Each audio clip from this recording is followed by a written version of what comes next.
Hello hi నేను ఈ వీడియోలో మౌలానా ఆజాద్ నేషనల్ ఉర్దూ యూనివర్సిటీ గురించి చెప్పడం జరుగుతుంది.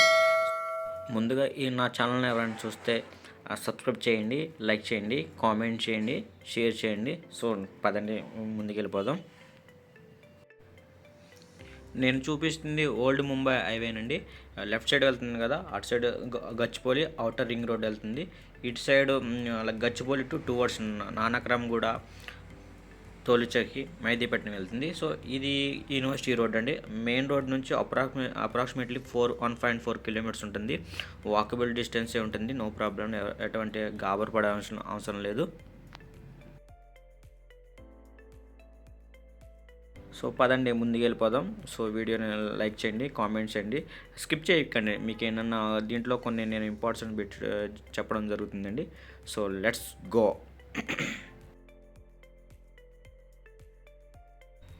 అట్లా 1.4 కిలోమీటర్స్ వచ్చేసిన తర్వాత సో యూనివర్సిటీ ఎంట్రన్స్ ఇలా ఉంటుందండి. సో వండర్ఫుల్ అండి, ఎంట్రన్స్ అనేది బాగుంది. సో చూడండి, మీకు ఇక్కడ చూపిస్తున్నాను.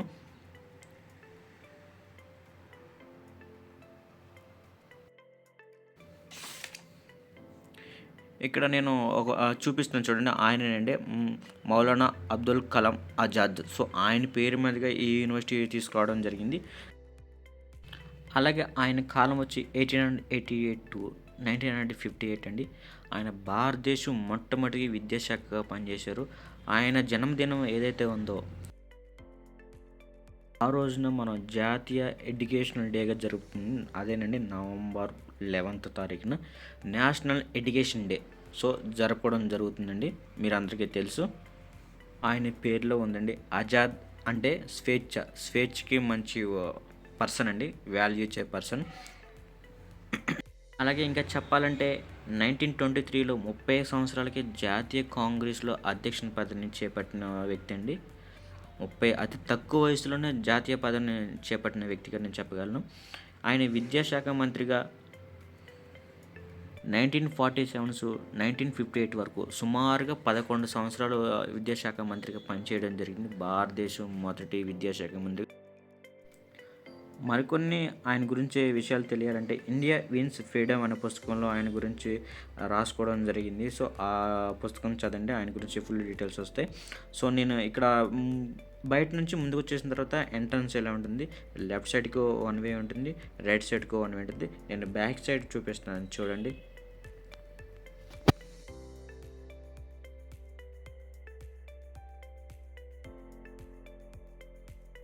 మనం గేట్ నుంచి వచ్చేసిన తర్వాత అట్లా ఉంటుందండి. నేను ఇక్కడ చూపిస్తున్నాను, అక్కడ ఏటీఎం అని చూడండి.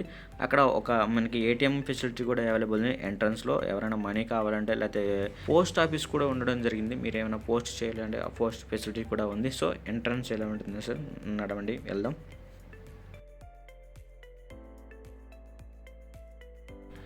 నేను చూపిస్తుంది ఎంట్రన్స్లో ఉన్న యూనివర్సిటీ లోగో అండి. మౌలానా ఆజాద్ నేషనల్ ఉర్దూ యూనివర్సిటీ అండి. నాక్ విత్ A+ గ్రేడ్ సంబంధించింది. UGC recognised by UGC university grant కమిషన్తో అనుబంధంతో ఉన్నదండి. నేను లెఫ్ట్ సైడ్ ఉన్న వే నుంచి వెళ్తున్నాను. సో ఎంట్రన్స్ ఎలా ఉంటుంది, సో ఎంట్రన్స్ నుంచి వచ్చేసిన తర్వాత నేను లెఫ్ట్ సైడ్ నుంచి వెళ్ళడం జరుగుతుందండి. సో ఎవరైనా ఛానల్ చూస్తే సబ్స్క్రైబ్ చేయండి, లైక్ చేయండి, కామెంట్ చేయండి. చూడండి యూనివర్సిటీ ఫుల్ గ్రీనరీ ఎంత క్లీన్ అండ్ నీట్గా ఉందో. సో ఫుల్ గ్రీనరీ అండి, ఇంకా మీకు చెప్పాల్సిన అవసరం లేదు. వాతావరణం అయితే అట్మాస్ఫియర్ చాలా బాగుంది. సో నా అనుభవంతో చెప్తున్నాను, చాలా బాగుందండి. అట్మాస్ఫియర్ అయితే బాగుంది.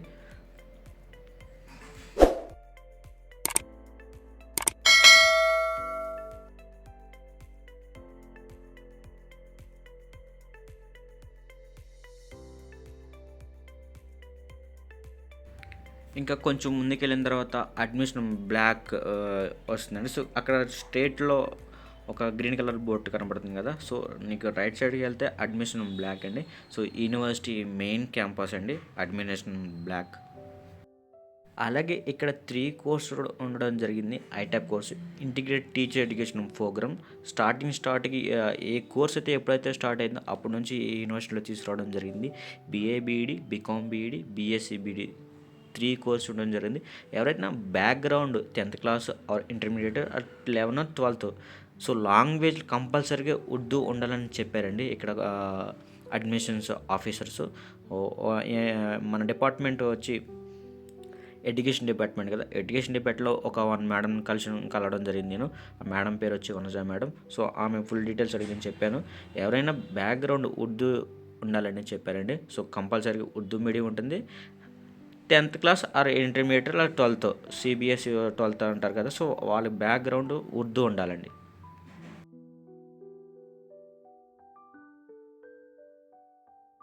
ఇక్కడ యూనివర్సిటీలో నేను కొంతమంది స్టూడెంట్స్ని కలిసి మాట్లాడడం జరిగింది. సో మన హైదరాబాద్ స్టూడెంట్స్, తెలుగు స్టూడెంట్స్ కాకుండా north side students, UP, west Bengal, Chhattisgarh, Bihar, other state నుంచి ఉండడం జరిగింది. సో వాళ్ళని నేను కలిసి మాట్లాడడం జరిగింది. సో ఇదండి యూనివర్సిటీ క్యాంపస్ ఇలా ఉంటుంది, ఫుల్ గ్రీనరీ. సో అట్మాస్ఫియర్ బాగుంది. సో అడ్మినిస్ట్రేషన్ బ్లాక్ దగ్గరికి వెళ్దాం పదండి. సో అడ్మిషన్ బ్లాక్ వచ్చి ఇలా ఉంటుందండి. సో ఇక్కడ రూమ్ నెంబర్ వచ్చి 19లో నేను ఆఫీస్ని కలవడం జరిగింది. సో ఆయన డీటెయిల్స్ నాకు ఫీజు గురించి అండ్ ఇక్కడ ఎగ్జామ్స్ గురించి మొత్తం ఎవరివన్ నేను అడిగాను. సో ఆయన నాకు ఫుల్గా ఎక్స్ప్లెయిన్ చేశారు. సో క్యాంపస్ లోపల అక్కడ ఫోటో ఫ్రేమ్ ఆర్కిటెక్చర్ తీసి ఇలా జరిగింది. నేను అక్కడ సమ్ ఫొటోస్ తీసాను, చూడండి మీకు చూపిస్తున్నాను.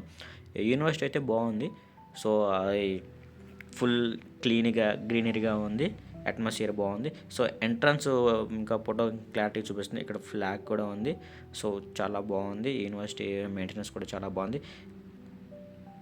ఇక్కడ సెక్యూరిటీ వాళ్ళు ఉన్నారు కదా, సెక్యూరిటీ వాళ్ళ నుంచి ఇటు వచ్చేస్తే ఇక్కడ గ్రౌండ్ కూడా ఉంది. ఆ గ్రౌండ్ కూడా నేను చూపిస్తాను. ఆ గ్రౌండ్ గురించి ఇంకా మీ డీటెయిల్స్ కొన్ని బిట్స్ కూడా మీకు ఉంటాయి. సో ఇంపార్టెంట్ గుర్తుపెట్టుకోండి. సో ఈ వీడియోలో కొంచెం ముందుకు వెళ్ళిన తర్వాత ఆడిటోరియం అలాగే గ్రౌండ్ కూడా ఉంటుంది. సో 4 years ఇంటిగ్రేటెడ్ డిగ్రీ వాళ్ళు నార్త్ సైడ్ ఎక్కువ ప్రిఫరెన్స్ తెలుస్తుంది, వాళ్ళకి ఎవ్రీవన్ తెలుస్తుంది. మన సౌత్ స్టూడెంట్స్ అలాగే ఎస్పెషల్లీ ఆంధ్రప్రదేశ్, తెలంగాణ స్టూడెంట్స్ ఎందుకు వెనకాడు ఉన్నారు, ఎందుకు తెలుసుకోలేకపోతున్నారు. సో అన్ని యూనివర్సిటీ నేను తిరిగి ఈ కోర్స్ గురించి డీటెయిల్స్ మీకు ప్రొవైడ్ చేయడం జరిగింది. సో ఛానల్ని సబ్స్క్రైబ్ చేయండి, లైక్ చేయండి.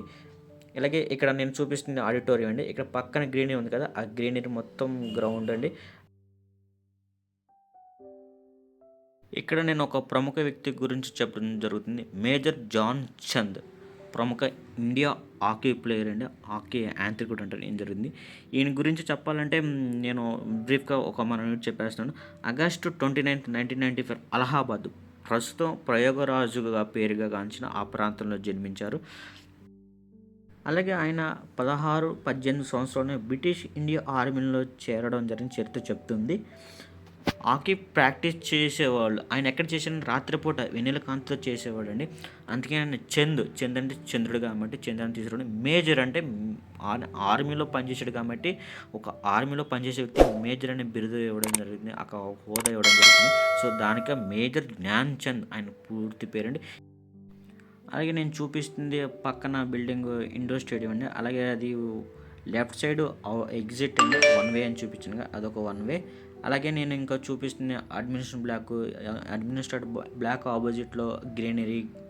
సో పార్క్ ఏరియా చూపిస్తాం జరిగింది. ఇక్కడ బైక్ పార్కింగ్ చేసి ఉన్న దగ్గర ground, major Johnson sports ground అండి. ఆయన గురించి ఇంకా నేను ఫీ ఫ్యాన్స్ చెప్తాను చూడండి. 1928, 1932, 1936 ఇలా వరుసగా 3 సార్లు బంగారు పథకం తీసుకొచ్చిన ఒలింపిక్స్లో మొట్టమొదటి వ్యక్తిని మేజర్ జాన్సన్. అలాగే 1936 బెర్లిన్లో ఆడిన ఒలింపిక్స్లో ఆయన ఆటను చూసి జర్మనీ దేశస్థుడైన హిట్లర్ దానికి ఒక మంచి జాబ్ ఆఫర్ని, ఆర్మీ ఆఫర్ని, అలాగే తన దేశం తరపున హాకీ ఆడాలని ఆయనకి ఆఫర్ చేయడం జరిగింది.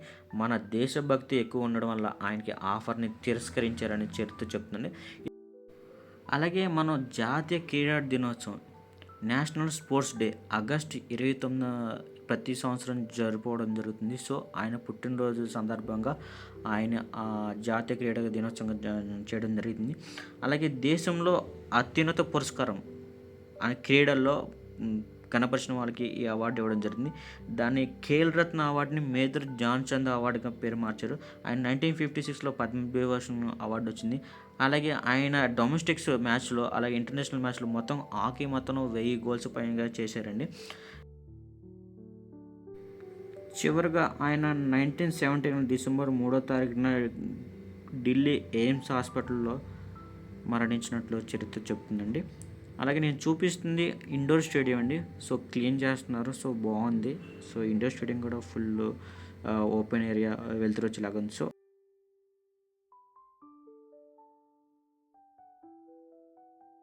అక్కడ నుంచి ఇలా వచ్చేసిన తర్వాత అడ్మినిస్ట్రేషన్ బ్లాక్ నుండి వచ్చేసిన తర్వాత మీకు లెఫ్ట్ సైడ్ వే ఉంటుంది. సో ఆ వే అంటే లెఫ్ట్ సైడ్ ఎడ్యుకేషన్కి సంబంధించిన డిపార్ట్మెంట్స్ అన్నీ ఉంటుంది. సో ఇంకో వే ఉంది కదండి, ఆ వేలో hostels plus residential flats, houses ఉండడం జరిగింది స్టూడెంట్స్ ఆర్ ఫ్యాకల్టీకి. సో నేను చూపిస్తుంది ఎడ్యుకేషన్ వే అండి. సో ఇక్కడ నుంచి అప్రాక్సిమేట్లీ 1 కిలోమీటర్ ఉంటుంది. సో వెళ్ళిపోతున్నాడు అంటే ఇక్కడ ఎవ్రీవన్ బిల్డింగ్స్, లైబ్రరీ కానీ, ఇంకా ఐటీఐకి సంబంధించిన, పాలిటెక్నిక్ సంబంధించిన, ఇంజనీరింగ్ సంబంధించిన, అలాగే మన ఐటైప్కి సంబంధించింది, ఎడ్యుకేషన్కి సంబంధించిన అనేక సంస్థలు ఇక్కడ ఉండడం జరిగింది. సో వీడియో ఏమైనా చూస్తే సబ్స్క్రైబ్ చేయండి, లైక్ చేయండి, షేర్ చేయండి. సో ముందుకెళ్ళిపోతాం పదండి. ముఖ్యంగా కామెంట్ చేయండి అండి. కామెంట్ చేయట్లేదు ఎవరు. సో నాకు మీరు కామెంట్ చేస్తే తెలుస్తుంది. నేను చూపిస్తున్న ఐటీఐ బిల్డింగ్ అండి. సో ఇక్కడ ముందుకు వెళ్ళిపోయిన తర్వాత లైబ్రరీ ఉంటుంది, సెంట్రల్ లైబ్రరీ ఉంటుంది. సో నేను చూపిస్తాను చూడండి, సెంట్రల్ లైబ్రరీ వస్తుంది. సో ఇదండి సెంట్రల్ లైబ్రరీ ఎంట్రన్స్ ఇలా ఉంటుంది. సో చాలా పెద్దగా ఉంది లైబ్రరీ, అంటే చాలా పెద్దగా ఉంది. సో ఇది పురాతనమైన యూనివర్సిటీ కాబట్టి సో యూనివర్సిటీలో చాలా బుక్స్ అవైలబుల్ ఉండడం జరుగుతుంది. సో మీ ఎడ్యుకేషన్ అయితే బాగా యూజ్ అవుతుంది. So central university main road దగ్గర నుంచి నేను చూపించడం జరుగుతుంది సెంట్రల్ యూనివర్సిటీ. ఇందాక నేను దగ్గరికి వెళ్ళి ఫోటో తీయడం జరుగుతుంది యూనివర్సిటీ గురించి. చూపిస్తుంది training teachers, especially Urdu university కాబట్టి ఉర్దూ వాళ్ళకి ట్రైనింగ్ ఇవ్వడం జరుగుతుంది ఇక్కడ. ఇది వాళ్ళకి సంబంధించిన బిల్డింగ్ అండి. సో ఇదేంటంటే ఇంజనీరింగ్ డిపార్ట్మెంట్కి సంబంధించిన బిల్డింగ్ అండి. సో మనకి ఇవన్నీ నేను జస్ట్ చూపిస్తున్నాను. సో ఇన్ని ఉన్నాయి. తర్వాత ఇక్కడ వచ్చేసి చూడండి, Zakir Hussain teacher and training సంబంధించిన బిల్డింగ్ అండి. సో అక్కడ ఉర్దూలో ఉంది. నేను ఉర్దూలో మీకు చదవడం జరుగుతుంది. జాకీర్ హుస్సేన్ మీకు తెలిసే ఉంటుంది. ఆయన తెలంగాణ వ్యక్తి అండి. తెలంగాణ ప్రజెంట్ వ్యక్తి అంటే ఆంధ్రప్రదేశ్ తెలంగాణ కలుపుకున్నప్పుడు ఆయన సంబంధించిన వ్యక్తి అండి. అలాగే ఆయన పీరియడ్ అనగా కాలం వచ్చి 1897 to 1969 వరకు ఉండడం జరిగింది. ఆయన 3వ భారతదేశపు రాష్ట్రపతిగా చేశాడండి. 1967 to 1969 వరకు పనిచేశాడండి. పదవిలో ఉండగా మొట్టమొదటి చనిపోయిన రాష్ట్రపతిని ఈయనండి, మొట్టమొదటి వ్యక్తి అండి. ఆయన గురించి కొంచెం బ్రీఫ్ ఎక్స్ప్లెయిన్ ఇచ్చాను. అలాగే ఆయన ఫిబ్రవరి 8వ తారీఖున 1967లో హైదరాబాద్లో జన్మించారు. మే 3వ తారీఖున 1969లో చనిపోవడం జరుగుతుందండి. సో ఆయన రాష్ట్రపతిగా, అలాగే గవర్నర్గా, ఉపరాష్ట్రపతిగా పనిచేశారండి. ఆయనకి 1965లో భారతరత్న పురస్కారం కూడా ఇవ్వడం జరిగిందండి. సో ఆయనకు సంబంధించిన హైదరాబాద్ వ్యక్తి కాబట్టి, ఫలానా ఇస్లాం మతానికి సంబంధించిన వ్యక్తి కాబట్టి, సో ఆయన పేరు మీద ఎడ్యుకేషన్ చాలా మార్పులు తీసుకురావచ్చాడండి. ఆయన పేరు మీద ఈ ఇన్స్టిట్యూట్కి ఎస్పెషల్లీ ఎడ్యుకేషన్గా ఆయన పేరు పెట్టడం జరిగింది. So department of education and training institute లోపలికి వెళ్దాను, లోపల చూపిస్తాను మీకు ఎలా ఉందో. సో నేను లోపల క్లాసులు జరుగుతున్నాయి. సో క్లాసులు చూపించలేకపోయాను, సారీ అండి. సో నేను ఇంకా వీడియోలు ఇంకా ఫ్యూచర్లో ఫర్దర్గా నేను ఒక ఇన్ కేసు క్లాసులు కూడా చూపిస్తాను. సో ఎవ్రీవన్ చూపిస్తాను. సో వెళ్ళిపోయిన తర్వాత మీకు బిల్డింగ్ 3 floors ఉండడం జరిగిందండి. సో ఇక్కడ ఐటెప్ ప్లస్ ఎడ్యుకేషన్ సంబంధించిన ఎవ్రీవన్ ఉండడం, సో బీఈడి కానీ ఎంఈడి కానీ ఉండడం జరుగుతుందండి. సో ఇదండి నేను మిడిల్లోకి వెళ్ళి బిల్డింగ్స్ 3 floors 360 degrees చూపిస్తాను చూడండి. సో ఇక్కడ స్టార్టింగ్ నుంచి చూపిస్తాను. సో 360 ఇది దీర్ఘ చతురాస్రం ఆకారంలో ఉన్న బిల్డింగ్ అండి. సో గ్రీనరీ ఉంది, బాగుంది, అట్మాస్ఫియర్ బాగుంది. సో ఇదంతా మొత్తం కొండ area. So Hyderabad Gachibowli area అంటే కొంచెం కొండ ఏరియా అండి. సో ఈ పక్కన యూనివర్సిటీ పక్కన ఔటర్ రింగ్ రోడ్ ఉందండి. సో ఇంకా university back side Nanakramguda circle అంటారు, సో అది కూడా ఉందండి. సో అవన్నీ వద్దు మనకి, నేను అంటే ఈ ఏరియా అని మీకు పర్టికులర్గా చెప్తున్నాను. అలాగే ఈ యూనివర్సిటీ మొత్తం 200 acres అప్రాక్సిమేట్లీ అని ఉందండి. సో ఇదండి అడ్మిషన్ బ్లాక్ వెళ్తున్నాను చూడండి. అక్కడ నుండి వచ్చేసిన తర్వాత అడ్మిషన్ బ్లాక్ ఇలా ఉంటుంది. అడ్మిషన్ బ్లాక్ ఆపోజిట్లో central university Osmania central park అని ఉంటుందండి. సో బయటకు వచ్చేస్తున్నాను. బయటకు వచ్చేసిన తర్వాత మీకు ఇలా ఉంటుంది. సో ఇదండి యూనివర్సిటీ గురించి. సో ఎవరైనా డీటెయిల్స్ కావాలంటే యూనివర్సిటీ లింక్ ప్రొవైడ్ చేస్తాను డిస్క్రిప్షన్లో. అలాగే నాకు కూడా మెసేజ్ చేయొచ్చు, నో ప్రాబ్లం. మీకు ఎవరైనా చెప్తాను. ఫర్దర్గా ఇంకా నేను వీడియోని ఇంకా క్లాస్ రూమ్స్ ఎవరివైనా చూపించడం జరుగుతుంది. సో క్లాస్ రూమ్లో ఉండేది కాబట్టి అది చూపించబడుతుంది. మీకు లెఫ్ట్ సైడ్లో ఒక డూప్లెక్స్ హౌసెస్ ఉంటుంది. మీకు రైట్ సైడ్లో ఒక ఎడ్యుకేషన్ సంబంధించిన ఇన్స్టిట్యూట్ ఉంటుంది. మెయిన్ రోడ్ ఉంది, 1.4 కిలోమీటర్స్ ఉంటుంది. So you are under CCTV. మీరు సీసీటీవీలో ఉంటారు. ఎవరివన్ సీసీటీవీ ఉంది యూనివర్సిటీ మొత్తం. సో ఇదండి యూనివర్సిటీ మొత్తం సీసీటీవీ కవర్ చేయడం జరుగుతుంది. ఇదండి యూనివర్సిటీకి సంబంధించింది. సో నా ఛానల్ ఏమైనా చూస్తే సబ్స్క్రైబ్ చేయండి, లైక్ చేయండి, కామెంట్ చేయండి. ఎస్పెషల్లీ నేనంటే తెలుగు వాళ్ళకి మాత్రమే చేయడం జరుగుతుంది. ఆంధ్రప్రదేశ్లో తెలంగాణ ఉన్న వాళ్ళకి మాత్రమే. సో యూనివర్సిటీకి సంబంధించిన ఈ వీడియో మీకు నచ్చింది అనుకుంటున్నాను. సో ఛానల్ సబ్స్క్రైబ్ చేయండి, లైక్ చేయండి. సో ఐటెప్ గురించి నేను ఎవరివైనా డీటెయిల్స్ చెప్తానండి తెలంగాణ ఆంధ్రప్రదేశ్ స్టూడెంట్స్కి. సో ఎవరి ముఖ్యంగా మన తెలుగు వాళ్ళకండి. అలాగే ఉర్దూ వాళ్ళు కూడా తెలుగు వచ్చు, వాళ్ళ గురించి కూడా నేను ఈ వీడియో యూజ్ అవుతుందని చెప్పగలను. సో ఛానల్ ఎవరైనా చూస్తే సబ్స్క్రైబ్ చేయండి, షేర్ చేయండి, లైక్ చేయండి. మరికొన్ని యూనివర్సిటీతో అలాగే ఇన్స్టిట్యూట్తో మీ ముందుకు వస్తాను. థ్యాంక్ యూ సో మచ్ అండి. బాయ్ అండి.